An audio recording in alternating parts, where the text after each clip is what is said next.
8 years after the mission that was supposed to be routine, the name Ghost had become a memory, whispered only in quiet rooms. Official reports declared the pilot dead, lost somewhere beyond hostile borders where no rescue could reach. New recruits heard the story like a legend, unsure if the pilot had ever truly existed. The surviving members of the original squadron carried the weight of that day in silence, each remembering the last broken transmission before the signal vanished. Time moved on. Missions continued, and the world changed. Yet the absence of Ghost lingered, like an unfinished sentence no one could complete or forget. On a cold night patrol, an F-22 squadron cut through the upper atmosphere, their instruments glowing softly in the darkness. The mission was uneventful, almost monotonous, until a faint signal crackled through the lead pilot's headset. At first it sounded like interference, a ghost of static, bouncing through the storm clouds ahead. Then the words came, weak but unmistakable, repeating an identification code no one had heard in nearly a decade. The formation tightened as disbelief spread through the cockpit radios. Every pilot knew that call sign. Training could not suppress the chill running down their spines as reality collided with the impossible. Command requested confirmation, assuming it was either an enemy trick or a malfunctioning system. The pilots checked and rechecked their instruments, but the signal remained steady, pulsing like a heartbeat in the void. It was old, using encryption that had been retired years earlier, yet perfectly authentic. See. The voice that followed was strained, as if dragged across miles of emptiness, asking for guidance and recognition. Silence filled the formation because no one wanted to be the first to answer. Finally, the SQ, Adron leader, responded with cautious formality, demanding identification codes only the real Ghost would know, bracing for the moment the illusion would collapse. The reply came slowly, each number and phrase delivered with exhausted precision. There was no doubt anymore. Against logic and probability, the missing pilot was alive. Emotions threatened to overwhelm discipline as memories resurfaced of the day they lost her, the frantic search that ended in failure, the memorial services that tried to bring closure. Now her voice cut through 8 years of grief like a blade. She reported critical damage, failing systems and fuel reserves that should not have lasted days, let alone years. Somehow she had remained airborne, hidden, surviving in a machine. That sounded more miracle than aircraft. Weather radar showed a violent storm wall ahead, a churning mass of lightning and turbulence no sane pilot would enter willingly.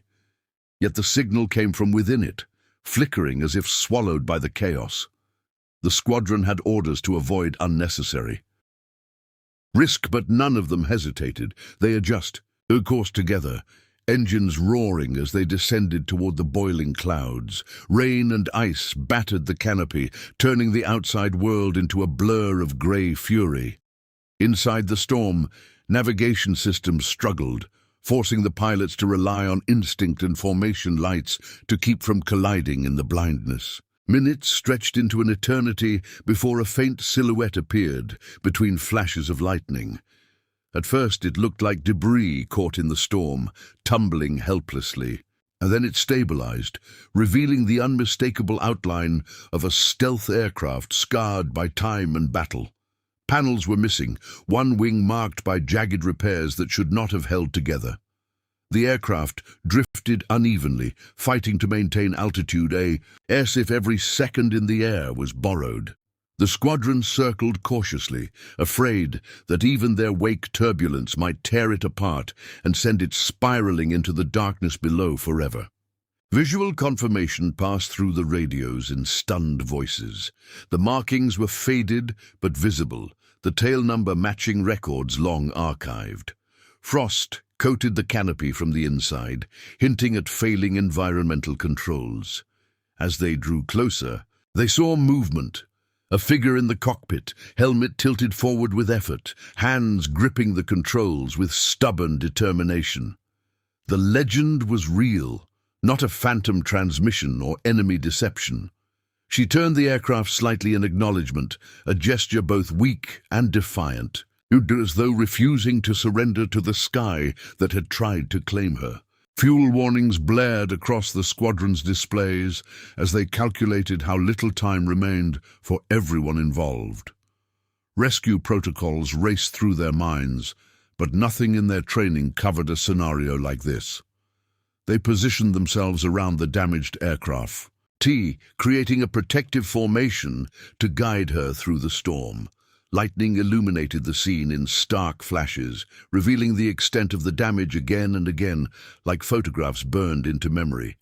Every pilot knew they were witnessing something that would be studied and retold for generations, a moment where survival defied every known limit. Communication grew clearer as they matched speed and altitude. Her voice, though faint, carried a calm resolve that steadied the entire formation. She refused to abandon the aircraft, insisting it had carried her through years of isolation and deserved to return home as much as she did. The squadron leader assured her they would see it through together, that she was no longer alone in the sky. Those words seemed to lift an invisible weight, and for the first time her tone softened, revealing the exhaustion hidden beneath unwavering discipline and willpower. As they finally broke free from the storm's edge, dawn painted the horizon in pale promise. The battered stealth aircraft emerged with them, trembling but intact, escorted by fighters that now felt more like guardians than wingmen. Base command scrambled emergency crews, disbelief echoing through every channel as confirmation reached the ground.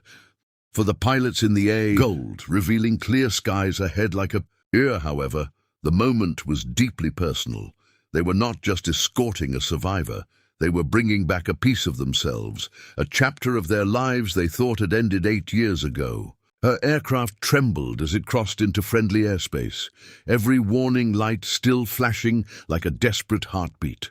The squadron stayed in perfect formation around her, unwilling to leave even a meter of distance between them and the pilot they had once hodned. Ground control cleared a direct path, their voices filled with awe rather than routine authority. She spoke only when necessary, conserving strength, but each word carried quiet determination. After years of silence and survival, the simple act of flying beside allies again felt unreal, like stepping back into a life she had only visited in dreams. During the long flight home, she finally explained how she had endured the impossible.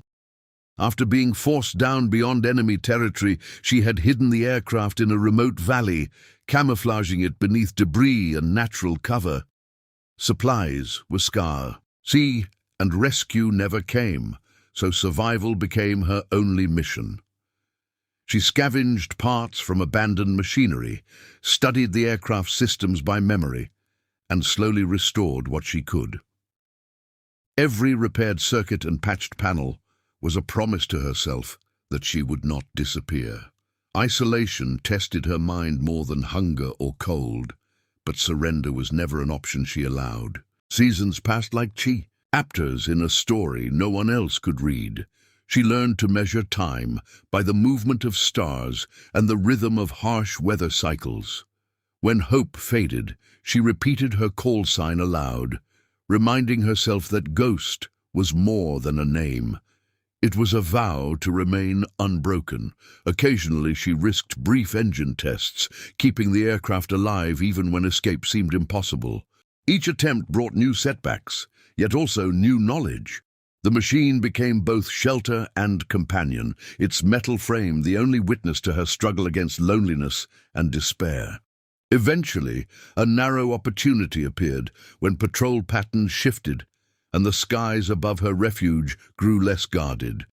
She spent weeks preparing for a single chance, rerouting power systems and reinforcing damaged controls with improvised tools.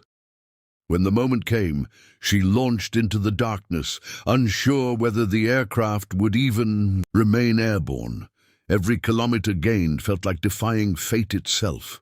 The radio remained silent for hours, until at last she reached a frequency that carried familiar echoes. Speaking the call sign again after so long felt like opening a door she feared had vanished forever. Back in the present, the squadron listened in silence as she shared fragments of that journey. No one interrupted, understanding that these words were not just a report, but a release of years of buried experience. Some pilots blinked rapidly to keep their vision clear, overwhelmed by the realization of what she had endured alone. They had trained for combat, for loss, even for sacrifice, but not for witnessing a legend return from the void. Her survival reshaped their understanding of resilience, turning a story of tragedy into one of relentless courage and unwavering purpose. As the coastline came into view, sunlight glinted off the ocean like a welcome signal from the world she had been separated from.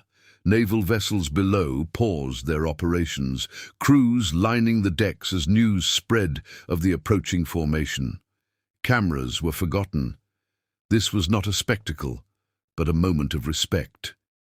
She watched the scene through a canopy still scarred by time, absorbing the reality that she was truly homeward bound.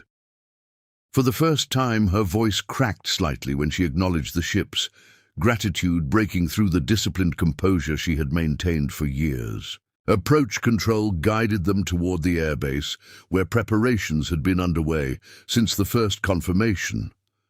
Emergency teams, engineers, and medical staff waited along the runway, standing beside vehicles ready for any outcome. Yet, as the F-formation descended, it became clear that this landing would not end in tragedy. Her aircraft wavered but held steady, supported by the reassuring presence of her escorts. When the wheels finally touched the runway, a collective breath released across every watching crowd, followed by a silence heavy with emotion rather than noise or celebration. The canopy opened slowly, as if even the aircraft was reluctant to let the moment end. She emerged carefully, muscles weakened by years of hardship, yet posture still carrying the authority of a sea-sunned pilot. The nearest squadron members reached her first, stopping just short, as if unsure whether she was truly there. Then discipline gave way to humanity, and they closed the distance, welcoming her back, not with formal salutes, but with quiet, heartfelt relief. In their eyes, she saw confirmation that her struggle had meaning, that she had not fought alone, even when it felt that way. Medical teams guided her gently, but she paused to look back at the battered aircraft resting on the runway. It was more than a machine. It was the vessel that had carried her through isolation, danger, and doubt. She placed a hand on its worn surface in silent acknowledgement for allowing herself to be led away. The gesture was small yet profound, a farewell to the years of survival and a step toward whatever life awaited beyond them. Around her, hardened personnel found themselves unexpectedly moved by the quiet dignity of that moment. News of her return spread rapidly, transforming the legend of Ghost into a living reality. For the squadron, however, the meaning was deeply personal. They had not just completed a mission, they had reclaimed a piece of history and hope that had been lost. Her presence reminded them that even in the darkest uncertainty, endurance could rewrite the ending. As she was taken inside for care and rest, the pilots remained outside, watching the sunrise over the base. The legend was no longer a story told in past tense. Ghost had come home, and nothing would ever feel impossible again.